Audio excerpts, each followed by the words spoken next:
नमस्कार मेरे साथियों, एक बार फिर से बहुत बहुत स्वागत है हमारे YouTube चैनल अजय एजुकेशन में।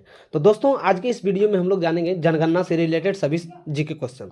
जितने भी हमारे जनगणना से सभी क्वेश्चन बनेंगे उसको हम आज बेहतरीन तरीके से करने जा रहे हैं।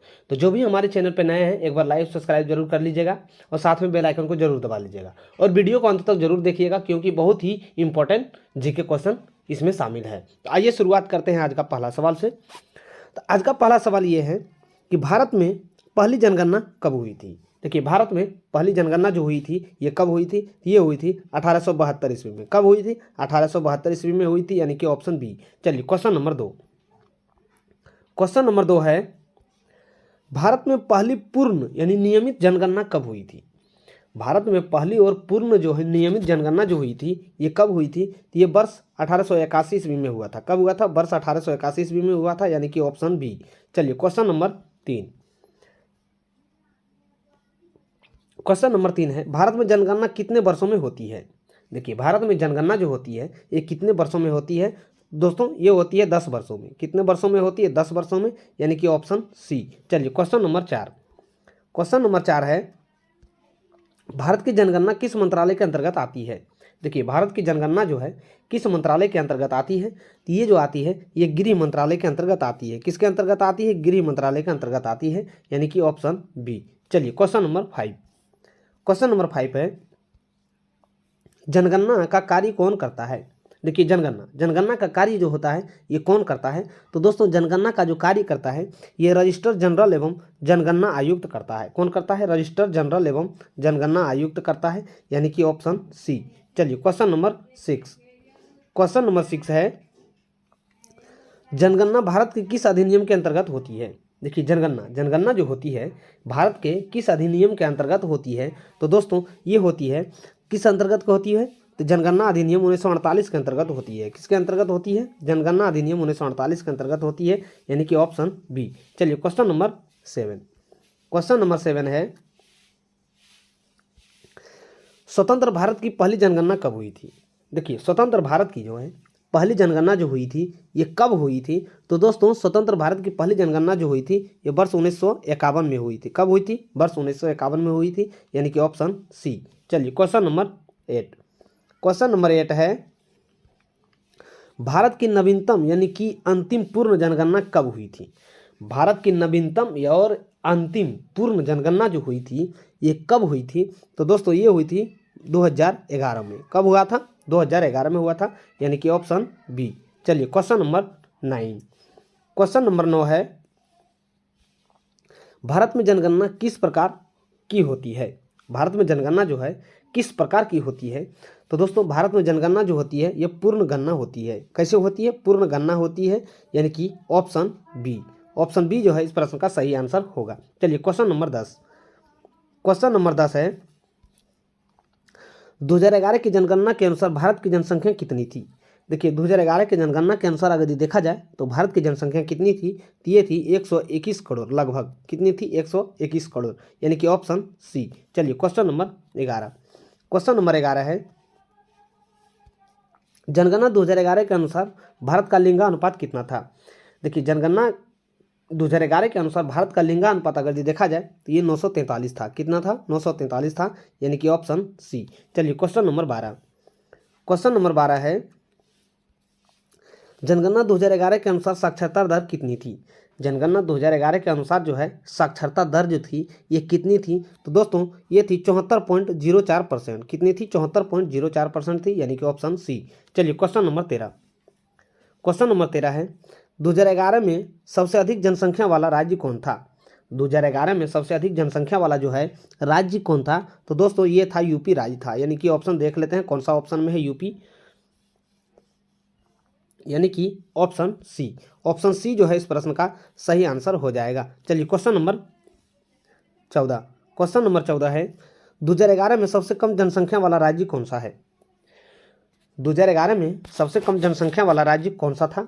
तो दोस्तों, सबसे कम जनसंख्या वाला राज्य जो था ये सिक्किम था। कौन था? सिक्किम था, यानी कि ऑप्शन ए। चलिए क्वेश्चन नंबर 15। क्वेश्चन नंबर 15 है, 2011 में सबसे अधिक जनसंख्या वाला केंद्र शासित प्रदेश कौन सा था?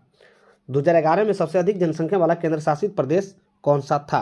तो दोस्तों, अगर देखा जाए तो दिल्ली जो है सबसे 2011 में सबसे अधिक जनसंख्या वाला केंद्र शासित प्रदेश था, यानी कि ऑप्शन ए। चलिए क्वेश्चन नंबर 16। क्वेश्चन नंबर 16 है, भारत में जनगणना का मुख्य उद्देश्य क्या है? तो दोस्तों भारत में जनगणना का यदि मुख्य उद्देश्य देखा जाए तो ये है जनसंख्या का आंकड़ा एकत्रित करना। क्या करना? जनसंख्या का आंकड़ा जो है एकत्रित करना, यानी कि ऑप्शन बी। चलिए क्वेश्चन नंबर 17। क्वेश्चन नंबर 17 है, 2011 में सबसे अधिक साक्षर राज्य कौन सा था? 2011 में सबसे अधिक जो है साक्षर जो है राज्य कौन था? तो दोस्तों ये था केरल। कौन सा राज्य था? केरल राज्य था, यानी कि ऑप्शन बी। चलिए क्वेश्चन नंबर 18। क्वेश्चन नंबर 18 है, 2011 में सबसे कम साक्षर राज्य कौन सा था? 2011 में सबसे कम साक्षर राज्य कौन सा था? तो दोस्तों ये था अपना बिहार। कौन था? अपना बिहार था, यानी कि ऑप्शन ए। चलिए क्वेश्चन नंबर 19। क्वेश्चन नंबर 19 है, जनगणना में कौन कौन से आंकड़े शामिल होते हैं? तो देखिए जनगणना में अगर देखा जाए तो कौन कौन से आंकड़े शामिल होते हैं? तो दोस्तों जनगणना में जनसंख्या भी शामिल होते हैं, शिक्षा भी शामिल होते हैं, रोजगार भी शामिल होते हैं। तो इसका सही जो आंसर हो जाएगा ये ऑप्शन डी हो जाएगा। चलिए क्वेश्चन नंबर 20। क्वेश्चन नंबर 20 है, भारत में जनगणना किस आधार पर होती है? तो देखिए भारत में जनगणना जो होती है किस आधार पर होती है? तो दोस्तों भारत में जनगणना जो होती है ये निवास स्थान के आधार पर होती है। किसके आधार पर होती है? निवास स्थान के आधार पर होती है, यानी कि ऑप्शन बी। चलिए क्वेश्चन नंबर 21। क्वेश्चन नंबर 21 है, जनगणना में साक्षर किसे माना जाता है? देखिए जनगणना में जो है साक्षर किसे माना जाता है? तो दोस्तों जनगणना में साक्षर उसे माना जाता है 7 वर्ष या अधिक आयु के व्यक्ति जो पढ़ लिख सके। क्या कर सके? 7 वर्ष या अधिक आयु के व्यक्ति जो पढ़ लिख सके, तो इसी को जो है साक्षर माना जाता है, यानी कि ऑप्शन सी। चलिए क्वेश्चन नंबर 22। क्वेश्चन नंबर 22 है, भारत में जनगणना कराने का अधिकार किसके पास है? तो देखिए भारत में जनगणना कराने का जो अधिकार है ये केंद्र सरकार के पास है। किसके पास है? केंद्र सरकार के पास है, यानी कि ऑप्शन बी। चलिए क्वेश्चन नंबर 23। क्वेश्चन नंबर 23 है, जनगणना का मुख्यालय कहाँ है? देखिए जनगणना का मुख्यालय जो है कहाँ है? तो ये है नई दिल्ली में है। कहाँ पे है? नई दिल्ली में है, यानी कि ऑप्शन बी। चलिए क्वेश्चन नंबर 24। क्वेश्चन नंबर 24 है, 2011 में सबसे अधिक घनत्व वाला राज्य कौन सा था? देखिए 2011 में अधिक घनत्व वाला जो है राज्य जो है कौन सा था? तो दोस्तों ये था अपना बिहार था। कौन था? अपना बिहार था। देख लेते हैं कौन सा ऑप्शन में है, यानी कि ऑप्शन ए अपना बिहार था। चलिए ऑप्शन ए जो है इस प्रश्न का सही आंसर हो जाएगा। चलिए क्वेश्चन नंबर 25। क्वेश्चन नंबर 25 है, 2011 में सबसे कम जनसंख्या घनत्व वाला राज्य कौन सा था? 2011 में सबसे कम जनसंख्या घनत्व वाला राज्य अगर देखा जाए तो ये कौन सा था? तो दोस्तों ये था अरुणाचल प्रदेश था। कौन था? अरुणाचल प्रदेश था, यानी कि ऑप्शन सी। चलिए क्वेश्चन नंबर 26। क्वेश्चन नंबर 26 है, 2011 में भारत की जनसंख्या घनत्व कितना था? देखिए 2011 में भारत के जनसंख्या घनत्व अगर देखा जाए कितना था? तो ये 420 था। कितना था? 420 था, यानी कि ऑप्शन बी। चलिए क्वेश्चन नंबर 27। क्वेश्चन नंबर 27 है, 2011 जनगणना 2011 में भारत का कौन सा राज्य सबसे अधिक जनसंख्या घनत्व में वृद्धि हुआ था? देखिए 2011 की जनगणना में भारत के जो कौन सा राज्य था जो सबसे अधिक वृद्धि हुआ था? तो ये किसमें वृद्धि हुआ था? तो दोस्तों ये अपना बिहार में ही वृद्धि हुआ था, यानी कि ऑप्शन ए। चलिए क्वेश्चन नंबर 28। क्वेश्चन नंबर 28 है, 2011 में सबसे कम जनसंख्या वृद्धि वाला राज्य कौन सा था? 2011 में सबसे कम जनसंख्या वृद्धि वाला राज्य कौन सा था? तो दोस्तों ये था नागालैंड था। कौन था? नागालैंड था, यानी कि ऑप्शन सी। चलिए क्वेश्चन नंबर 29। क्वेश्चन नंबर 29 है, 2011 में भारत का शहरीकरण प्रतिशत कितना था? 2011 में भारत का शहरीकरण प्रतिशत जो है कितना था? तो दोस्तों ये था 31.16% था। कितना था? 31.16% था, यानी कि ऑप्शन बी। चलिए क्वेश्चन नंबर 30। क्वेश्चन नंबर 30 है, 2011 में ग्रामीण जनसंख्या प्रतिशत कितना था? देखिए 2011 में ग्रामीण जनसंख्या प्रतिशत अगर देखा जाए तो 68.084% था। देख लेते हैं कौन सा ऑप्शन में है, यानी कि option question number 30। Question number 30 का जो सही आंसर हो जाएगा ये ऑप्शन सी हो जाएगा। चलिए क्वेश्चन नंबर 31। क्वेश्चन नंबर 31 है, जनगणना में कार्यशील जनसंख्या किसे कहते हैं? देखिए जनगणना में जो है कार्यशील जनसंख्या जो है किसे कहा जाते हैं? तो जो आर्थिक गतिविधि में लगे हो उसे जो है कार्यशील जनसंख्या कहा जाता है, यानी कि ऑप्शन सी। चलिए क्वेश्चन नंबर 32। क्वेश्चन नंबर 32 है, जनगणना 2021 का शुभांकर क्या था? देखिए जनगणना 2021 का शुभांकर जो है क्या था, आप लोग कमेंट बॉक्स में बताइएगा। तो इसका सही जो आंसर होगा इनमें से कोई नहीं, तो इसका जो भी शुभांकर था आप लोग कमेंट में बताइएगा। चलिए क्वेश्चन नंबर 33। क्वेश्चन नंबर 33 है, भारत की जनगणना 2021 की टैग लाइन क्या थी? देखिए जनगणना 2011 की टैग जो लाइन थी वो कौन थी? तो दोस्तों ये थी हमारी जनगणना हमारा भविष्य। क्या था? हमारी जनगणना हमारा भविष्य, यानी कि ऑप्शन बी। चलिए क्वेश्चन नंबर 34। क्वेश्चन नंबर 34 है, भारत की जनगणना में धर्म संबंधी आंकड़े किसके लिए होते हैं? देखिए भारत की जनगणना में धर्म संबंधी आंकड़े जो है किसके लिए होता है? तो ये दोस्तों होता है योजना बनाने हेतु। किसके लिए होता है? योजना बनाने हेतु होता है, यानी कि ऑप्शन ए। चलिए क्वेश्चन नंबर 35। क्वेश्चन नंबर 35 है, जनगणना में आयु किस आधार पर दर्ज की जाती है? देखिए जनगणना में आयु जो है किस आधार पर दर्ज की जाती है? तो दोस्तों जनगणना में आयु जो है आधार जो दर्ज की जाती है ये जनगणना की तिथि के अनुसार किया जाता है। किसके अनुसार? जनगणना की तिथि के अनुसार किया जाता है, यानी कि ऑप्शन सी। चलिए क्वेश्चन नंबर 36। क्वेश्चन नंबर 36 है, भारत में जनगणना की शुरुआत किसके समय में हुई थी? तो देखिए भारत में जनगणना की शुरुआत अगर ये देखा जाए तो ये ब्रिटिश के समय में हुई थी। ये मेयो के काल में हुई थी। किसके काल में हुई थी? मेयो के काल में हुआ था, यानी कि ऑप्शन बी। चलिए क्वेश्चन नंबर 37। क्वेश्चन नंबर 37 है, भारत में 1872 की जनगणना किसने कराई थी? तो दोस्तों भारत में 1872 की जनगणना जो कराई थी ये लॉर्ड मेयो ने कराई थी। किसने कराई थी? लॉर्ड मेयो ने कराई थी, यानी कि ऑप्शन बी। चलिए क्वेश्चन नंबर 38। क्वेश्चन नंबर 38 है, जनगणना 1881 किसके नेतृत्व में हुई थी? देखिए जनगणना 1881 ईस्वी में जो हुआ था ये किसके नेतृत्व में हुआ था?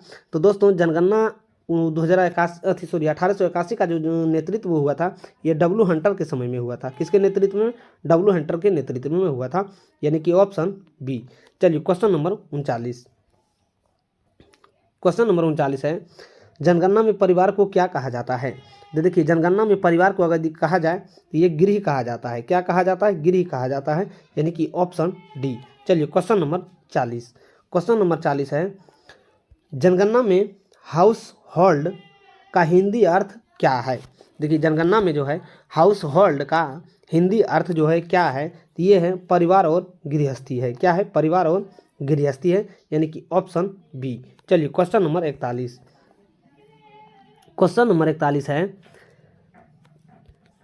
2011 में भारत में सबसे अधिक पुरुष साक्षरता वाला राज्य कौन सा है? तो दोस्तों 2011 में भारत में सबसे अधिक पुरुष साक्षरता वाला जो राज्य है ये है केरल राज्य है। कौन सा है? केरल राज्य है, यानी कि ऑप्शन ए। चलिए क्वेश्चन नंबर 42। क्वेश्चन नंबर 42 है, 2011 में भारत में सबसे अधिक महिला साक्षरता वाला राज्य कौन सा है? तो दोस्तों ये भी केरल हो जाएगा। कौन हो जाएगा? ये भी केरल हो जाएगा, यानी कि ऑप्शन ए। चलिए क्वेश्चन नंबर 43। क्वेश्चन नंबर 43 है, जनगणना 2011 के अनुसार सबसे अधिक लिंगानुपात वाला राज्य कौन सा था? देखिए जनगणना 2011 के अनुसार जो है सबसे अधिक लिंगानुपात वाला जो राज्य था ये कौन था? ये है केरल राज्य है। कौन सा है? केरल राज्य है, यानी कि ऑप्शन बी। चलिए क्वेश्चन नंबर 44। क्वेश्चन नंबर 44 है, जनगणना 2011 के अनुसार सबसे कम लिंगानुपात वाला राज्य कौन सा है? देखिए जनगणना 2011 के अनुसार सबसे कम लिंगानुपात वाला जो राज्य है ये कौन सा राज्य है? तो ये है हरियाणा राज्य है। कौन सा राज्य है? हरियाणा राज्य है, यानी कि ऑप्शन ए। चलिए क्वेश्चन नंबर 45। क्वेश्चन नंबर 45 है, भारत में जनगणना किस प्रकार की गणना है? भारत में जनगणना जो है किस प्रकार की गणना है? तो दोस्तों घर घर जाकर जिसकी जनगणना की जाती है, यानी कि ऑप्शन बी। चलिए क्वेश्चन नंबर 46। क्वेश्चन नंबर 46 है, जनगणना के आंकड़े किस वर्ष कार्य में उपयोगी है? जनगणना के आंकड़े किस कार्य में उपयोगी है? तो दोस्तों जनगणना के आंकड़े जो अगर दिखा जाए तो किस कार्य में उपयोगी है? तो ये योजना के कार्य में भी उपयोगी है, संसाधन के वितरण में भी है, विकास के कार्य में भी है, यानी कि उपर्युक्त में से सभी। तो इसका सही जो आंसर बन जाएगा ऑप्शन डी बन जाएगा। चलिए क्वेश्चन नंबर 47। क्वेश्चन नंबर 47 है, 2011 में भारत में कितने जिले थे? देखिए जनगणना 2011 में जो है भारत में कितने जिले थे? तो दोस्तों ये 593 जिले थे। कितने जिले थे? 593 जिले थे, यानी कि ऑप्शन ए। वर्तमान में जो है, वर्तमान में भारत में कितने जिले हैं, आप उसका जो है आप लोग आंसर कमेंट बॉक्स में बताइएगा। चलिए क्वेश्चन नंबर 48, क्वेश्चन नंबर 48 है, जनगणना में जनसंख्या वृद्धि दर किसे कहते हैं। देखिए जनगणना में जो है जनसंख्या वृद्धि दर जो कहते हैं या किसको कहते हैं, तो दोस्तों ये कहते हैं पिछले दशक में जनसंख्या बढ़ने की दर, यानी कि पिछले दशक में जनसंख्या बढ़ने की दर को जो है जनसंख्या वृद्धि दर कहते हैं, यानी कि ऑप्शन सी। चलिए क्वेश्चन नंबर 49,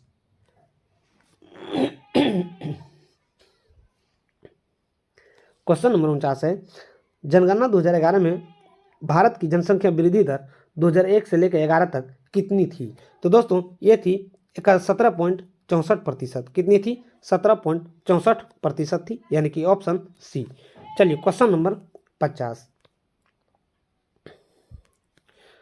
क्वेश्चन नंबर 50 है, भारत की जनगणना में कौन सा डेटा सबसे जरूरी माना जाता है। देखिए भारत की जनगणना में कौन सा डेटा जो है सबसे जरूरी माना जाता है, तो दोस्तों ये हो जाएंगे सभी डेटा जो है जरूरी माना जाता है, यानी कि ऑप्शन डी। चलिए क्वेश्चन नंबर 51, क्वेश्चन नंबर 51 है, जनगणना 2011 के अनुसार भारत का सबसे अधिक जनसंख्या घनत्व वाला राज्य कौन सा है। तो दोस्तों अगर ये देखा जाए कि 2011 की जनगणना के अनुसार भारत के सबसे अधिक जनसंख्या घनत्व वाला केंद्र शासित प्रदेश कौन सा है, तो दोस्तों ये हो जाएंगे दिल्ली हो जाएंगे। कौन सा हो जाएंगे? दिल्ली हो जाएंगे, यानी कि ऑप्शन बी। चलिए क्वेश्चन नंबर 52, क्वेश्चन नंबर 52 है, जनगणना 2011 में भारत के सबसे कम जनसंख्या घनत्व वाला केंद्र शासित प्रदेश कौन सा है। तो देखिए 2011 की जनगणना में भारत के सबसे कम जनसंख्या घनत्व वाला केंद्र शासित प्रदेश अगर ये देखा जाए तो ये कौन सा है, तो ये है अंडमान निकोबार है। कौन सा है? अंडमान निकोबार है, यानी कि ऑप्शन बी। चलिए क्वेश्चन नंबर 53, क्वेश्चन नंबर 53 है, 2011 में भारत की सबसे बड़ा जिला कौन सा था, यानी कि जनसंख्या के अनुसार 2011 में भारत का सबसे बड़ा जिला कौन सा था जनसंख्या के अनुसार, तो ये था ठाणे था। कौन सा था? ठाणे। ठाणे जो है मुंबई में पड़ता है, यानी कि ऑप्शन बी। चलिए क्वेश्चन नंबर 54, क्वेश्चन नंबर 54 है, 2011 में भारत का सबसे छोटा जिला कौन सा था, यानी जनसंख्या के अनुसार अगर ये देखा जाए तो सबसे छोटा जिला जो है कौन सा था, तो दोस्तों ये था द्वीप था। कौन था? द्वीप था, जो अंडमान निकोबार में स्थित है, यानी कि ऑप्शन ए। चलिए क्वेश्चन नंबर 55, क्वेश्चन नंबर 55 है, भारत की जनगणना में आर्थिक गतिविधि का मतलब क्या है। देखिए भारत की जनगणना में आर्थिक गतिविधि का मतलब जो होता है ये क्या है, तो दोस्तों आर्थिक गतिविधि का मतलब होता है काम और रोजगार। क्या होता है? काम और रोजगार, यानी कि ऑप्शन सी। चलिए क्वेश्चन नंबर 56, क्वेश्चन नंबर 56 है, जनगणना 2011 के अनुसार भारत की सबसे अधिक शहरी जनसंख्या वाला राज्य कौन सा है। देखिए जनगणना 2011 के अनुसार भारत के सबसे अधिक शहरी जनसंख्या वाला जो राज्य है ये है महाराष्ट्र राज्य है। कौन सा है? महाराष्ट्र राज्य है, यानी कि ऑप्शन बी। चलिए क्वेश्चन नंबर 57, क्वेश्चन नंबर 57 है, जनगणना 2011 में सबसे कम शहरी जनसंख्या प्रतिशत वाला राज्य कौन सा है। देखिए 2011 की जनगणना में शहरी जनसंख्या वाला सबसे कम प्रतिशत वाला जो राज्य है ये हिमाचल प्रदेश राज्य है। कौन सा है? हिमाचल प्रदेश है, यानी कि ऑप्शन बी। चलिए क्वेश्चन नंबर 58, क्वेश्चन नंबर 58 है, भारत की जनगणना सामान्य निवास स्थान किसे कहते हैं। भारत की जनगणना में जो है, भारत की जनगणना में सामान्य निवास स्थान जो है किसको कहा जाता है, तो दोस्तों ये कहा जाता है वह व्यक्ति जहां सामान्यता रहता है। वह व्यक्ति जो है जहां सामान्यता रहता है, यानी कि ऑप्शन बी। चलिए क्वेश्चन नंबर 59, क्वेश्चन नंबर 59 है, जनगणना में माइग्रेशन का अर्थ क्या है। देखिए जनगणना में माइग्रेशन का जो होता है अर्थ क्या होता है, तो इसका अर्थ होता है पलायन या प्रवास। क्या होता है? पलायन या प्रवास, यानी कि ऑप्शन सी। चलिए क्वेश्चन नंबर 60, क्वेश्चन नंबर 60 है, भारत में जनगणना का नारा किसके लिए होता है। भारत में जनगणना का नारा जो होता है किसके लिए होता है, तो दोस्तों भारत में जनगणना का नारा जो होता है ये लोगों को जागरूक करने के लिए होता है। किसके लिए होता है? लोगों के जागरूक करने के लिए होता है, यानी कि ऑप्शन ए। चलिए क्वेश्चन नंबर 61, क्वेश्चन नंबर 61 है, 2011 में भारत की जनसंख्या में महिलाओं का प्रतिशत लगभग कितना था। देखिए वर्ष 2011 में भारत की जनसंख्या में महिलाओं का अगर प्रतिशत देखा जाए तो ये कितना था, तो दोस्तों ये था 48% था। कितना था, सॉरी, ये जो महिलाओं का देखा जाए, सॉरी, 51% था। 51 से लेकर के 52% था, यानी कि ऑप्शन ए, ऑप्शन डी जो है इस प्रश्न का सही आंसर हो जाएगा। चलिए क्वेश्चन नंबर 62। क्वेश्चन नंबर 62 है, 2011 में भारत की जनसंख्या में पुरुषों का प्रतिशत लगभग कितना था? तो दोस्तों ये था 51%। कितना था? 51% था, यानी कि ऑप्शन बी। चलिए क्वेश्चन नंबर 63। क्वेश्चन नंबर 63 है, क्वेश्चन नंबर 63 है, जनगणना 2011 के अनुसार भारत में सबसे अधिक अनुसूचित जाति जनसंख्या वाला राज्य कौन सा है? जनगणना 2011 के अनुसार भारत में सबसे अधिक अनुसूचित यानी कि शेड्यूल कास्ट की जनसंख्या वाला राज्य कौन सा था? तो दोस्तों ये हो जाएंगे यूपी हो जाएंगे। कौन सा हो जाएंगे? उत्तर प्रदेश हो जाएंगे, यानी कि ऑप्शन बी। चलिए क्वेश्चन नंबर 64। क्वेश्चन नंबर 64 है, जनगणना 2011 के अनुसार सबसे अधिक अनुसूचित जाति यानी कि एसटी वाला राज्य कौन सा था? तो दोस्तों ये हो जाएंगे मध्य प्रदेश। कौन हो जाएंगे? एमपी हो जाएंगे, यानी मध्य प्रदेश। तो देख लेते हैं कौन सा ऑप्शन में है, यानी कि ऑप्शन सी। ऑप्शन सी जो है इस प्रश्न का सही आंसर हो जाएगा। चलिए क्वेश्चन नंबर 65। क्वेश्चन नंबर 65 है, जनगणना 2011 में भारत की कुल जनसंख्या में एससी का प्रतिशत कितना, लगभग कितना है? देखिए भारत की जनगणना में कुल शेड्यूल कास्ट का जो है जनसंख्या प्रतिशत जो है ये कितना था? तो दोस्तों ये था 16.6% था। कितना था? 16.6% था, यानी कि ऑप्शन बी। चलिए क्वेश्चन नंबर 66। क्वेश्चन नंबर 66 है, जनगणना 2081 में जनगणना 2011 में भारत की कुल जनसंख्या में एसटी का प्रतिशत कितना था? तो दोस्तों अगर यदि एसटी का प्रतिशत देखा जाए तो 8.6 था। कितना था? 8.6% था, यानी कि ऑप्शन बी। चलिए क्वेश्चन नंबर 67। क्वेश्चन नंबर 67 है, जनगणना में वर्क पार्टिसिपेशन रेट का अर्थ क्या है? जनगणना में जो है वर्क पार्टिसिपेशन जो है रेट का अर्थ क्या होता है? तो दोस्तों इसका अर्थ जो होता है ये होता है काम करने वालों का प्रतिशत होता है। क्या होता है? काम करने वालों का प्रतिशत होता है, यानी कि ऑप्शन बी। चलिए क्वेश्चन नंबर 68। क्वेश्चन नंबर 68 है, जनगणना 2011 के अनुसार भारत का बाल लिंगानुपात यानी 0 से लेकर 6 वर्ष तक कितना था? तो दोस्तों ये जो था ये कितना था? ये 919 था। कितना था? 919 था, यानी कि ऑप्शन ए। चलिए क्वेश्चन नंबर 69। क्वेश्चन नंबर 69 है, 2011 में बाल लिंगानुपात सबसे कम किस राज्य में था?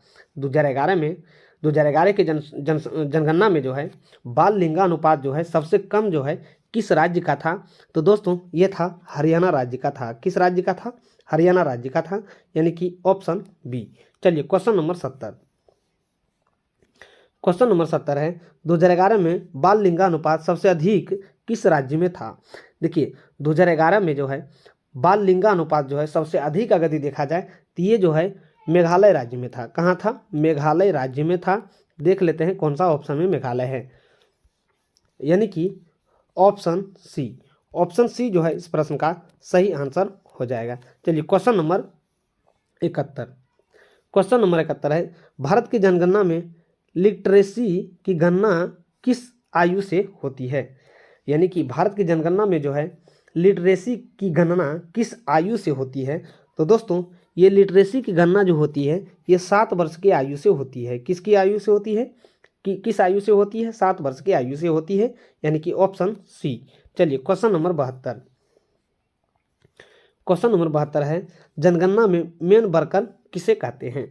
देखिए जनगणना में अगर देखा जाए तो मेन वर्कर जो है किसे कहते हैं? तो दोस्तों जो 6 महीने या अधिक काम करे, जो 6 महीने या अधिक काम करे उसे जो है मेन वर्कर कहते हैं, यानी कि ऑप्शन बी। चलिए क्वेश्चन नंबर 73। क्वेश्चन नंबर 73 है,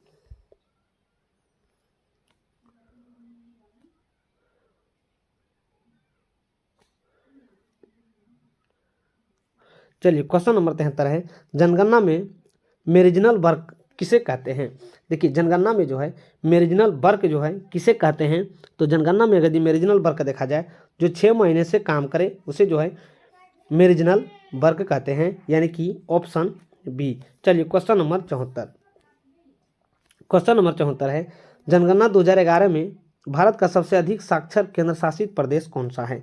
जनगणना 2011 में भारत का सबसे अधिक साक्षर जो है केंद्र शासित प्रदेश कौन सा था? तो दोस्तों ये था चंडीगढ़ था। कौन था? चंडीगढ़ था, यानी कि ऑप्शन बी। चलिए क्वेश्चन नंबर 75। क्वेश्चन नंबर 75 है, जनगणना 2011 में भारत के सबसे कम साक्षर केंद्र शासित प्रदेश कौन सा है? 2011 की जनगणना में भारत का सबसे कम साक्षर केंद्र शासित प्रदेश अगर देखा जाए तो ये कौन सा है? तो ये है दादर नगर हवेली है। कौन सा है? दादर नगर हवेली है, यानी कि ऑप्शन सी। चलिए क्वेश्चन नंबर 76। क्वेश्चन नंबर 76 है, क्वेश्चन नंबर 76 है, जनगणना में सेक्स रेशियो का अर्थ क्या होता है? तो देखिए जनगणना में जो सेक्स रेशियो का अर्थ होता है प्रति 1000 पुरुषों पर महिलाएं। क्या होता है? प्रति 1000 महिलाओं पर पुरुषों होती है, यानी कि प्रति 1000 महिला पुरुषों पर जो है महिलाएं होती है, यानी कि ऑप्शन ए। चलिए क्वेश्चन नंबर 77। क्वेश्चन नंबर 77 होता है, सॉरी क्वेश्चन नंबर 77 क्वेश्चन है, चाइल्ड सेक्स रेशियो किस आयु का, सॉरी किस आयु वर्ग का होता है?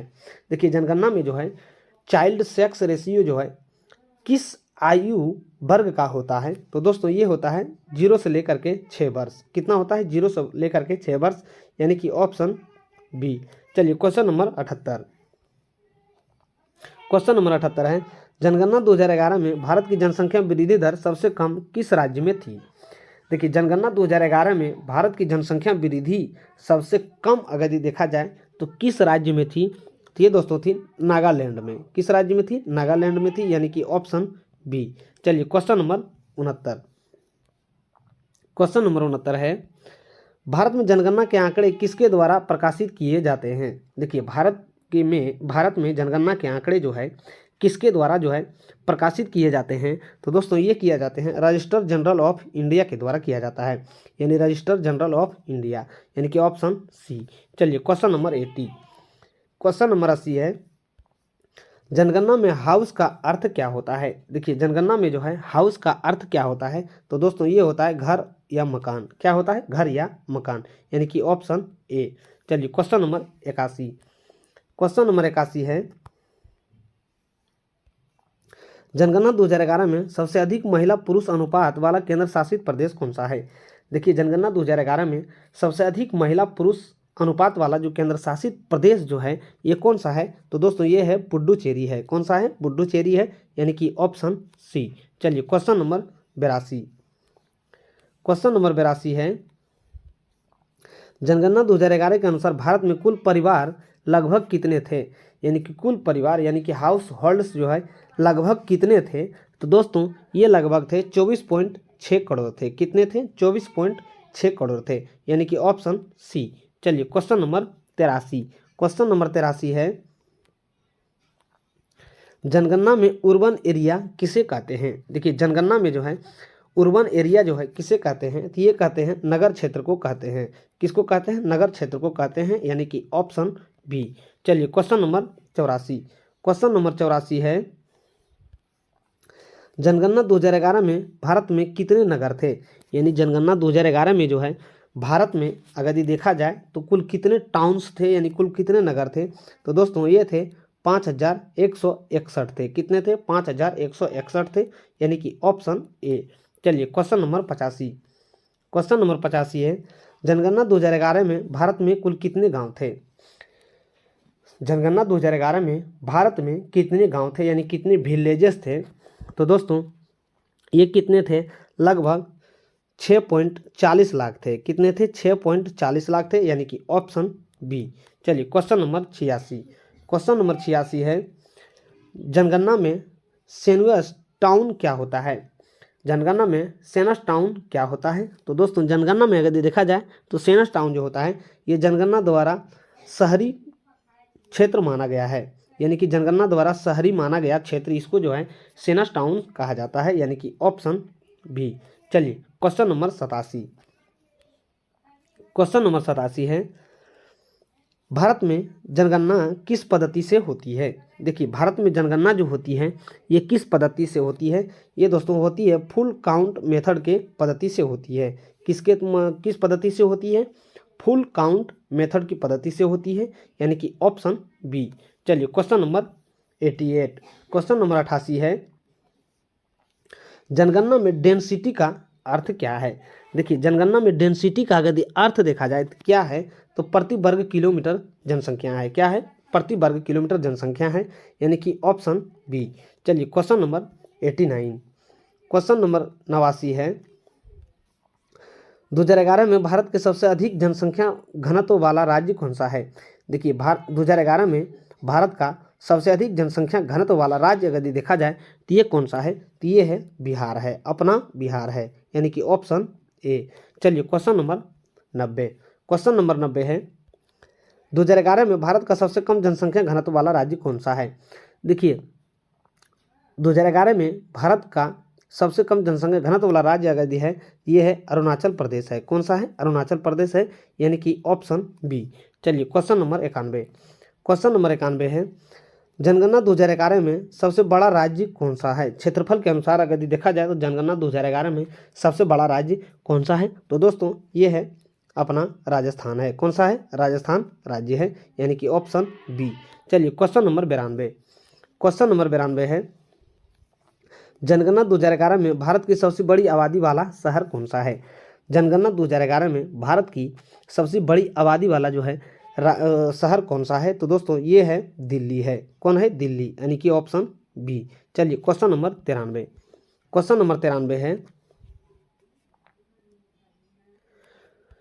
जनगणना 2011 के अनुसार सबसे बड़ा महानगर कौन सा था? देखिए, जनगणना 2011 के अनुसार जो है सबसे बड़ा महानगर जो था ये कौन था? ये था मुंबई। कौन सा है? मुंबई राज्य था, यानी कि ऑप्शन ए। चलिए क्वेश्चन नंबर 94, क्वेश्चन नंबर 94 है, जनगणना 2011 में सलम डेटा किस शहरों के लिए लिया गया? देखिए, जनगणना 2011 में भारत में सलम डेटा किस शहरों के लिए लिया गया था? तो दोस्तों ये लिया गया था, किसके लिए लिया गया था? तो 2001 से अधिक जनसंख्या वाले शहरों के लिए गया था। 2001 से अधिक जनसंख्या वाले शहर को लिया गया था, यानी कि ऑप्शन सी। चलिए क्वेश्चन नंबर 95, क्वेश्चन नंबर 95 है, जनगणना में हाउस लिस्टिंग किससे संबंधित है? देखिए, जनगणना में हाउस लिस्टिंग जो है किससे संबंधित है? तो दोस्तों ये है घरों की सूची से। किससे संबंधित है? घरों की सूची से संबंधित है, यानी कि ऑप्शन बी। चलिए क्वेश्चन नंबर 96, क्वेश्चन नंबर 96 है, जनगणना 2011 दो चरणों में हुई, पहला चरण क्या था? देखिए, जनगणना 2011 में जो है 2 चरणों में हुई थी। तो पहला चरण क्या था? तो पहला चरण था हाउस लिस्टिंग एवं हाउसिंग गणना, यानी कि घर की गिनती और घर की गणना करना, यानी कि ऑप्शन बी। चलिए क्वेश्चन नंबर 97, क्वेश्चन नंबर 97 है, जनगणना 2011 का दूसरा चरण क्या था? देखिए, जनगणना 2011 का जो दूसरा चरण था ये जनसंख्या का गणना था। क्या था? जनसंख्या का गणना था, यानी कि ऑप्शन ए। चलिए क्वेश्चन नंबर 98, क्वेश्चन नंबर 98 है, जनगणना 2011 में हाउस सेल्ड एमिनेटेड में क्या शामिल था? देखिए, जनगणना 2011 में हाउस होल्ड एमिनेटेड में क्या शामिल था? तो दोस्तों ये था बिजली भी था, पानी भी था, शौचालय भी था, यानी कि उपर्युक्त में से सभी। ऑप्शन डी जो है इस प्रश्न का सही आंसर होगा। चलिए क्वेश्चन नंबर 99, क्वेश्चन नंबर 99 है, जनगणना में इनोमेटर कौन होता है? देखिए, जनगणना में जो है मेटोर जो होता है कौन होता है? तो जनगणना में जो एनोमेटर जो होता है ये गणना करने वाले कर्मचारी होते हैं। कौन होते हैं? गणना करने वाले कर्मचारी होते हैं, यानी कि ऑप्शन बी। चलिए क्वेश्चन नंबर 100, क्वेश्चन नंबर 100 है, गणना में शेड्यूल का अर्थ क्या होता है? देखिए, गणना में जो है शेड्यूल का अर्थ क्या है? तो दोस्तों ये है समय सारणी या प्रपत्र। क्या है? समय सारणी या प्रपत्र है, यानी कि ऑप्शन ए। चलिए क्वेश्चन नंबर 101, क्वेश्चन नंबर 101 है, भारत में जनगणना का प्रमुख उपयोग किसके लिए होता है? देखिए, भारत में जनगणना का प्रमुख उपयोग जो होता है यह किसके लिए होता है? तो ये होता है सरकारी योजनाएं के लिए होती है, सीटों के आरक्षण के लिए होती है, संसाधनों का विवरण के लिए होता है, यानी कि ऑप्शन डी जो है इस प्रश्न का करेक्ट आंसर हो जाएगा। चलिए क्वेश्चन नंबर 102, जनगणना के आंकड़े किसके लिए आधार बनाते हैं? जनगणना के आंकड़े किसके लिए आधार बनते हैं? तो दोस्तों ये बनते हैं, सभी के लिए बनते हैं। किसके लिए बनते हैं? सभी के लिए बनते हैं, यानी कि बजट के लिए भी बनते हैं, नीति निर्माण के लिए भी बनते हैं, विकास योजनाएं के लिए भी बनती है, यानी कि ऑप्शन डी। चलिए क्वेश्चन नंबर 103, क्वेश्चन नंबर 103 है, जनगणना में एज स्ट्रक्चर किसे दर्शाता है? जनगणना में जो है एज स्ट्रक्चर जो है किसे दर्शाता है? तो दोस्तों ये दर्शाता है, किसको दर्शाता है? जनगणना में जो है एज स्ट्रक्चर किसको दर्शाता है? तो उम्र का वितरण को दर्शाता है। किसको दर्शाता है? उम्र का वितरण, यानी कि ऑप्शन ए। चलिए क्वेश्चन नंबर 104, जनगणना में डिपेंडेंसी रेशियो किससे संबंधित है? तो दोस्तों जनगणना में जो है डिपेंडेंसी रेशियो जो संबंधित है ये किससे संबंधित है? ये है आश्रित जनसंख्या से। किससे संबंधित है? आश्रित जनसंख्या से संबंधित है, यानी कि ऑप्शन बी। चलिए क्वेश्चन नंबर 105, क्वेश्चन नंबर 105 है, भारत की जनगणना किस प्रकार की होती है? तो दोस्तों भारत की जनगणना जो होती है ये किस प्रकार होती है? तो दोस्तों ये होती है डी जूरे होती है। किससे होती है? डी जूरे से होती है, डी जूरे, यानी कि ऑप्शन बी। चलिए क्वेश्चन नंबर 106, अब देखिए डी जूरे जनगणना का अर्थ क्या है? देखिए डी जूरे जनगणना का अर्थ ये होता है सामान्य निवास स्थान पर गिना, यानी कि सामान्य जो है निवास स्थान पर गिना गया, यही को जो है डी जूरे गणना कहा जाता है, यानी कि ऑप्शन बी। चलिए क्वेश्चन नंबर 107, क्वेश्चन नंबर 107 है, डी फैक्टो जनगणना का अर्थ क्या है? देखिए डी फैक्टो जनगणना का अर्थ जो होता है ये क्या है? तो दोस्तों डी फैक्टो जो होता है जहां व्यक्ति उस समय मौजूद हो। क्या होता है? जहां व्यक्ति उस समय मौजूद हो, यानी कि ऑप्शन बी। चलिए क्वेश्चन नंबर 108, क्वेश्चन नंबर 108 है, भारत की जनगणना किस पद्धति का उपयोग होता है? देखिए भारत की जनगणना में जो होती है किस पद्धति का उपयोग होता है? तो डी जूरे का होता है। किसको होता है? डी जूरे का होता है, यानी कि ऑप्शन बी। चलिए क्वेश्चन नंबर 109, क्वेश्चन नंबर 109 है, जनगणना 2011 में डिसेबिलिटी डेटा किसके लिए किया जाता है? किसके लिए किया गया है? यानी जनगणना 2011 में जो है डिसेबिलिटी डेटा किसके लिए किया गया है? तो ये डिसेबिलिटी डेटा जो किया गया है ये किया गया है सभी व्यक्तियों के लिए किया गया है। किसके लिए किया गया है? सभी व्यक्तियों के लिए किया गया है, यानी कि ऑप्शन सी। चलिए क्वेश्चन नंबर 110, क्वेश्चन नंबर 110 है, जनगणना में मदर ट्यूगन का अर्थ क्या है? जनगणना में जो है मदर टोंग्यू का अर्थ क्या है? तो दोस्तों ये है मदर टोंग्यू का जो अर्थ होता है ये होता है मातृभाषा के लिए होता है। किसके लिए होता है? मातृभाषा के लिए होता है, यानी कि ऑप्शन बी। चलिए क्वेश्चन नंबर 111, क्वेश्चन नंबर 111 है, जनगणना में रिलीजन डेटा किसके द्वारा किया जाता है? जनगणना में जो है रिलीजन डेटा किसके द्वारा दिया जाता है? तो दोस्तों रिलीजन डेटा जो दिया जाता है ये व्यक्ति स्वयं के लिए दिया जाता है। किसके लिए दिया जाता है? व्यक्ति स्वयं के लिए दिया जाता है, यानी कि ऑप्शन बी। चलिए क्वेश्चन नंबर 112, क्वेश्चन नंबर 112 है, जनगणना में मैरिटल स्टेटस में क्या शामिल होता है? तो देखिए जनगणना में जो है मैरिटल स्टेटस जो शामिल होता है ये क्या होता है? ये होता है विवाहित के लिए, अविवाहित के लिए, विधवा या विधुर के लिए, यानी कि उपर्युक्त में से सभी। ऑप्शन डी जो है इस प्रश्न का सही आंसर हो जाएगा। चलिए क्वेश्चन नंबर 113, क्वेश्चन नंबर 113 है, जनगणना 2011 में भारत की सबसे अधिक अनुसूचित जनजाति प्रतिशत वाला राज्य कौन सा है? देखिए जनगणना 2011 में भारत की सबसे अधिक अनुसूचित जनजाति प्रतिशत वाला जो राज्य है वो कौन सा है? तो दोस्तों ये है मिजोरम है। कौन सा है? मिजोरम है, यानी कि ऑप्शन सी। चलिए क्वेश्चन नंबर 114, क्वेश्चन नंबर 114 है, जनगणना 2011 में भारत की सबसे अधिक अनुसूचित जाति प्रतिशत वाला राज्य कौन सा है?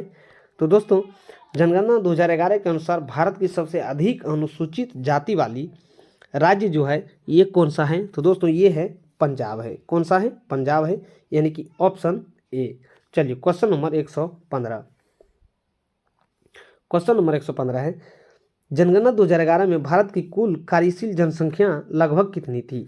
यानी कि भारत की जनगणना 2011 में भारत की पूरी कार्यशील जनसंख्या यानी कि वर्कर जो है लगभग कितने थी?